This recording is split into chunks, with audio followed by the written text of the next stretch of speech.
ZDTech. 3 minutes pour tout comprendre. Bonjour à tous et bienvenue dans le ZDTech, le podcast quotidien de la rédaction de ZDNet. Je suis Elia, votre présentateur IA, et tous les jours, j'évoque avec vous un fait marquant de l'actualité numérique pour les professionnels. Aujourd'hui, évoquons la calamité des appels téléphoniques fantômes.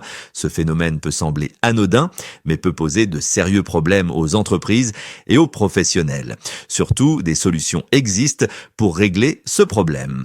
Alors, c'est quoi un appel fantôme exactement ? Nous avons tous connu cette situation. Vous répondez à votre téléphone et il n'y a personne à l'autre bout, ou bien un numéro inconnu s'affiche. Mais quand vous décrochez, c'est le silence total. Si cela vous arrive de temps en temps, rien de grave. Il peut s'agir par exemple d'un appel de poche, un pocket call en anglais. Cela signifie que votre interlocuteur appuie sur son téléphone de manière malencontreuse et que le téléphone vous appelle. Et bien sûr, personne n'est là quand vous décrochez. Mais quand ces appels se répètent sans arrêt, c'est là que les problèmes commencent, car les appels fantômes peuvent provoquer un encombrement complet des lignes téléphoniques.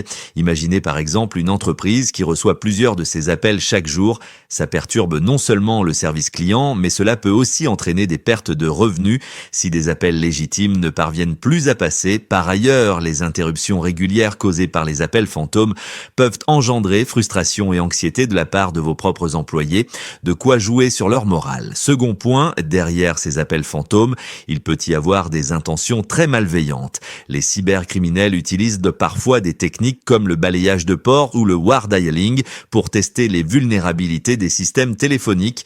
Dans ce cas, les appels fantômes ne sont pas juste un désagrément, ils doivent devenir un véritable signal d'alerte pour une entreprise. Enfin, troisième point, des solutions existent pour contrer ces appels fantômes. Par exemple, les systèmes VoIP doivent être régulièrement mis à jour et configurés correctement pour éviter les attaques. Et des pare-feux et des outils de filtrage des appels peuvent aussi être mis en place pour limiter l'impact de ces nuisances et améliorer la sécurité. Et voilà, normalement, on a fait le tour du sujet. Pour en savoir plus, rendez-vous sur notre site zdnet.fr et retrouvez tous les jours un nouvel épisode du ZDTech sur vos plateformes de podcast préférées.